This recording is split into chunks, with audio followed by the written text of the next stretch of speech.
Deepika Padukone spirit ని ఎందుకు వదులుకుంది, అసలు సందీప్ రెడ్డి వంగకున్న ఈగో ఏంటి, తృప్తి దిమ్రిని ఎందుకు తీసుకున్నాడు, మేబీ ఈ విషయంలో సందీప్ రెడ్డి వంగ తప్పు చేశాడనిపిస్తుంది. Hello guys, spirit.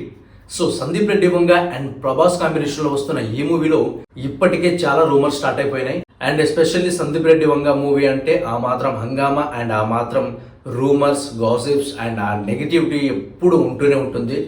బట్ ఈసారి ఏమైందంటే సందీప్ రెడ్డి వంగ ఒక తప్పు చేశాడా అనిపిస్తుంది. ఎందుకంటే ఒక పాన్ ఇండియాలోనే బిగ్గెస్ట్ స్టార్ అయిన ప్రభాస్ని పెట్టుకొని సో ఒక తృప్తి దిమ్రి లాంటి ఒక హీరోయిన్ని తీసుకోవడం ఎంతవరకు కరెక్ట్ అనే దాని గురించి ఈ వీడియోలో ఈ పాయింట్ డిస్కస్ చేద్దాము. అండ్ ఫస్ట్ ఆఫ్ ఆల్ ఈ మూవీలో తృప్తి దిమ్రిని ఎందుకు తీసుకున్నాడు అండ్ అసలు సందీప్ రెడ్డి వంగకున్న ఈగో ఏంటి, అసలు ఆ ఈగో ఎందుకు ఫామ్ అయింది, దీపిక పదుకోనే స్పిరిట్ని ఎందుకు వదులుకుంది, అసలు ఆమె బాయ్ బాయ్ చెప్పేశారని ఒక పర్సనల్ అంటే ఒక నేషనల్ మీడియా లెవెల్లో సో సందీప్ రెడ్డి వంగ మీద ఒక కంప్లైంట్ అయితే చేసింది. సో ఆ కంప్లైంట్ ఏంటి అనేది చాలా క్లియర్గా చెప్పేస్తాను. అండ్ ఫస్ట్ ఆఫ్ ఆల్ ఏంటంటే సందీప్ రెడ్డి వంగ స్పిరిట్ కోసం దీపిక పదుకోణని క్యాష్ చేశాడు. అండ్ దీపిక పదుకోనే కూడా రీసెంట్గా మన ప్రభాస్ సినిమాలోనే కల్కిలోనే యాక్ట్ చేశారు. సో మేబీ ఆ కైండ్ ఆఫ్ కాంబినేషన్ని దృష్టిలో పెట్టుకుని అండ్ ప్లస్ మార్కెటింగ్ స్ట్రాటజీస్ని దృష్టిలో పెట్టుకుని సో ఆ అమ్మాయిని క్యాష్ చేశాడేమో. బట్ ఆ అమ్మాయికి పెట్టే కండిషన్స్ మాత్రం చాలా దారుణంగా ఉంటాయంట. అంటే ఇప్పటికి ఇదే కొత్తది కాదు, పాస్ట్లో కూడా ఆమె గురించి చాలా మంది చాలా రకాలుగా బ్యాడ్గా అయితే కంప్లైంట్ చేశారు. ఎస్పెషల్లీ ఆవిడ మన తెలుగు సినిమాల దగ్గరికి వచ్చేసరికి చాలా ఓవర్ రేటెడ్గా చాలా బిల్డప్ ఇస్తుంది అనిపిస్తుంది. ఎందుకంటే ఎస్పెషల్లీ సందీప్ రెడ్డి వంగ మూవీస్ అంటే ఎలా ఉంటాయో మనందరికీ తెలుసు. అండ్ ఆయన సినిమాల్లో హీరోస్కి అండ్ మిగతా క్యారెక్టర్స్కి ఎంత ఇంపార్టెన్స్ ఉంటుందో అండ్ హీరోయిన్ క్యారెక్టర్స్కి కూడా అంతే ఇంపార్టెన్స్ ఉంటుంది. And same kind of dialogue delivery కానీ అండ్ కొన్ని బోల్డ్ సీన్స్ కానీ ఉంటాయి. సో సందీప్ రెడ్డి వంగ గారు సో దీపిక పదుకోణని కలిసి సో స్టోరీ నెరేట్ చేసేసుకొని మొత్తం ఓకే అయిపోయింది. దాని తర్వాత ఆవిడ పెట్టే కండిషన్స్ అంటే రెమ్యునరేషన్స్ ఎంత ఉండాలి, నేను అంటే ఒక ఆవిడ షూటింగ్ స్పాట్కి జస్ట్ 4 to 5 hours అవైలబుల్గా ఉంటుందంట. అండ్ దట్టు ఆ 4 to 5 hours ఆవిడ సీన్స్ మాత్రమే షూట్ చేయాలి అండ్ ఎలాంటి కైండ్ ఆఫ్ కాంబినేషన్స్ ఉండకూడదు. దట్టు వచ్చేసి ఆవిడకున్న ప్రియారిటీ, దట్టు ఆవిడ స్టాఫ్కి అండ్ ఆవిడ పిఆర్ టీమ్కి ప్రతి ఒక్కరికి రెస్పెక్ట్ ఇస్తూ ఒక రేంజ్లో ఉండాలంట. సో ఇలాంటి కైండ్ ఆఫ్ కండిషన్స్ ఆవిడ పెట్టింది. దట్టు ఆవిడ రెమ్యునరేషన్ కూడా టూ హై ఉంటుంది. సో వీటన్నిటికీ ఓకే అనుకున్నా కానీ సందీప్ రెడ్డి వంగ ఈగో అనేది సాటిస్ఫై అవ్వలేదు. అంటే ఈగో అని కూడా కాదు అది. సో ఒక క్యారెక్టర్కి ఉన్న పాసిబిలిటీ అంటే ఆ క్యారెక్టర్ని అడాప్ట్ చేసుకోవాలి. ఫర్ సపోజ్ ఇప్పుడు యానిమల్ మూవీలో రష్మిక క్యారెక్టర్ ఎలా ఉంటుంది, అర్జున్ రెడ్డిలో ప్రీతి క్యారెక్టర్ ఎలా ఉంటుంది. సో అలాంటి కైండ్ ఆఫ్ క్యారెక్టర్స్ని వాళ్ళలో ఇన్కల్కులేట్ చేసేసుకొని ఆ క్యారెక్టర్లు ఇన్వాల్వ్ అయిపోయి చేసేయాలి. సో బట్ ఈవిడ పెట్టే కండిషన్స్కి సందీప్ రెడ్డి వంగ అయితే చాలా డిసప్పాయింట్ అయ్యాడు. మేబీ అది ఆవిడ క్యారెక్టర్కి యాప్ట్ అయి ఉండొచ్చు, ఉండకపోవచ్చు, మనకు తెలియదు. బట్ సందీప్ రెడ్డి వంగ అయితే చాలా డిసప్పాయింట్ అయ్యాడు. And just because of that one condition వల్ల సందీప్ రెడ్డి వంగ వచ్చేసి దీపిక పదుకోణకి బాయ్ బాయ్ చెప్పేశాడు. బట్ ఆవిడ వన్స్ ఈ స్పిరిట్లోంచి అవుట్ అయిపోయిన దాని తర్వాత ఒక నేషనల్ మీడియాలో ఆవిడ ఏం చెప్పిందంటే సో నేనేంటి, నా వర్త్ ఏంటి నాకు తెలుసు అండ్ ఆయన సినిమాలు కూడా హిట్ అవుతున్నాయి. బట్ నేను చెప్పేది ఏంటంటే నా వర్త్ వేరు, నేను చేయాల్సిన పనులు వేరు, నేను చేయాల్సిన క్యారెక్టర్స్ వేరు అనేసి ఒక ఉమెన్ కార్డ్ని వాడేసి చాలా పెద్ద తప్పు చేశారు ఆవిడ. అండ్ మేబీ అది ఫ్యూచర్లో కూడా ఆవిడకి రిఫ్లెక్ట్ అవుతుంది. అండ్ ఇది ఫస్ట్ టైం అయితే కాదు ఆవిడ ఇలా చేయడం, డెఫినెట్లీ ఫ్యూచర్లో అయితే గట్టిగా పడుతుంది. సో అది మనం ఎక్స్పెక్ట్ చేయాలి, తప్పదు.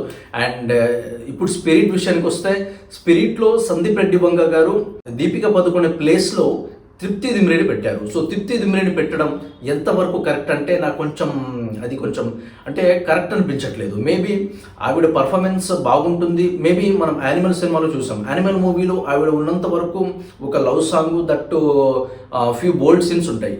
ఆ బోల్డ్ సీన్స్ వరకు అంటే లైక్ రొమాంటిక్ సీన్స్ కొన్ని ఉంటాయి. సో ఆ రొమాంటిక్ సీన్స్ వరకు ఆవిడ క్యారెక్టర్స్ అయితే బాగుంది అండ్ ఆవిడ చాలా బాగా రిజిస్టర్ అయింది కూడా. ఎస్పెషల్లీ స్పిరిట్ మూవీలో దట్టు ప్రభాస్ పక్కన అంటే దట్టు రెబల్ స్టార్ పక్కన అంటే కొంచెం ఆలోచించాల్సిన విషయం. మేబీ ఈ విషయంలో సందీప్ రెడ్డి వంగ తప్పు చేశాడనిపిస్తుంది. And let's see. And maximum 100% అయితే సందీప్ రెడ్డి వంగ ఒక హీరోయిన్ని క్యాష్ చేయడంలో కానీ ఒక మ్యూజిక్ డైరెక్టర్ని క్యాష్ చేయడంలో కానీ ఒక చిన్న క్యారెక్టర్ అంటే జూనియర్ ఆర్టిస్ట్ని క్యాష్ చేయడంలో కానీ అసలు తప్పు అయితే చేయడు. స్పిరిట్ వచ్చేసి ఒక కాప్ స్టోరీ. సో మేబీ దీంట్లో యాక్షన్ కొంచెం హై లెవెల్లో ఉంటుంది. అండ్ సందీప్ రెడ్డి వంగ కూడా ఈసారి కొంచెం కొత్తగా కొంచెం ఒక థ్రిల్లింగ్ జోనర్లో ట్రై చేద్దామని ప్లాన్ చేస్తున్నారేమో, ఒక యాక్షన్ థ్రిల్లర్లా డిజైన్ చేస్తున్నారేమో. సో మనకైతే తెలియదు. అండ్ ఫర్దర్లీ ఈ మూవీ గురించి అసలు ఇంకే అప్డేట్ రాలేదు. యాక్చువల్లీ ఈ మూవీ ఈ పార్టీకి స్టార్ట్ అయిపోవాలి, బట్ కొన్ని కొన్ని రీజన్స్ వల్ల డిలే అవుతూ వచ్చింది. ఎందుకంటే ప్రభాస్ గారు చాలా బిజీగా ఉండడం కానీ, అండ్ మిగతా క్యాస్ట్ అండ్ క్రూని ఇంకా ఫైనల్ చేయకపోవడం కానీ, స్టోరీ రెడీ అయిపోయింది. And especially background music settings కూడా చాలా బాగా జరిగాయి. అండ్ అదంతా మనందరికీ తెలిసిందే. అండ్ షూటింగ్ గురించి ఎలాంటి కైండ్ ఆఫ్ అఫీషియల్ అప్డేట్ అయితే రాలేదు. And maybe very soon we're going to expect that thing. And definitely one of the best సినిమాని అయితే సందీప్ రెడ్డి వంగ ప్రభాస్ ఫ్యాన్స్కి అయితే ఇస్తాడనిపిస్తుంది. ఎందుకంటే ఆయన తీసే సినిమాల్లో ఒక జెన్యూనిటీ ఉంటుంది, అండ్ ఒక బ్రూటల్నెస్ ఉంటుంది, అండ్ ఫిల్మ్ మేకింగ్ టెక్నిక్లో ఒక రకమైన ఇంటెలిజెన్స్ ఉంటుంది.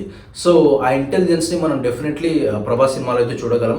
అండ్ ఆయనకు తెలుసు, మనం ఆల్రెడీ చూసాం యానిమల్ ఎలా ఉంటుంది, ఆయన షార్ట్ టేకింగ్, సీన్ మేకింగ్ ఎలా ఉంటుంది అనేది అందరికీ తెలిసిందే. అండ్ దట్టు అర్జున్ రెడ్డి ఉంది. సో ఆయన యాటిట్యూడ్కి ఉన్న సినిమాలే ఆయన తీస్తాడు. అండ్ ఆయన సినిమాలన్నీ కూడా క్యారెక్టర్ బేస్డ్ ఉంటాయి కాబట్టి, సో ఈసారి ఎలాంటి కైండ్ ఆఫ్ ఛాలెంజెస్ ఉన్న క్యారెక్టర్ని ఆయన ఈ మూవీలో రాస్తాడు. అండ్ దట్టు ప్రభాస్ గారు ఆ క్యారెక్టర్ని ఎలా ప్లే చేస్తాడు, అవి ఎంత వైలెంట్గా ఉంటాయి అనేది డెఫినెట్గా మనం మూవీలోనే చూడాలి. సో నాకైతే చాలా ఎగ్జైటింగ్గా ఉన్నాను మూవీ కోసం అయితే. మేబీ ఈ సినిమా ఎప్పుడు వచ్చినా కానీ మేబీ 2027లో రావచ్చు, ఆ 2026 ఎండింగ్లో రావచ్చు. సో అదైతే మనకు తెలియదు. So we can't expect that. And once movie shooting start అయితే ఎవ్రీథింగ్ ప్రతిదీ కూడా మనకు తెలుస్తూనే ఉంటుంది. అండ్ సందీప్ రెడ్డి వంగ అయితే అసలు తప్పు చేయడనిపిస్తుంది. ఎందుకంటే అది బిఫోర్ మనం చూసేదానికంటే ఆయన బేబీ. సో ఆయన బేబీని ఎలా చూసుకోవాలి అనేది సందీప్ రెడ్డి వంగ కంటే ఇంకెవ్వడికి బాగా తెలియదు. అండ్ ఆయన తప్పు చేశాడంటే మేబీ తెలియదు, జస్ట్ ఇంకొంచెం డైలమాలో ఉంది ఆ ప్రాసెస్ వచ్చేసి. And definitely it is going to be one of the biggest film in Indian history అని చెప్పొచ్చు. So that's what I can say. And ఈ విషయం మీద ఎస్పెషల్లీ స్పిరిట్లో తృప్తి దిమ్రిని తీసుకోవడం వల్ల యాక్చువల్లీ మీ ఒపీనియన్ ఏంటి అనేది కూడా కింద కామెంట్ చేయండి. అది రైటా రాంగా, అండ్ సందీప్ రెడ్డి వంగ తప్పు చేశాడా లేదా అనేది కూడా కింద కామెంట్ చేయండి. And that's it. సో మన ఛానల్ని సబ్స్క్రైబ్ చేసుకోండి అండ్ ఈ వీడియోని లైక్ చేసేయండి.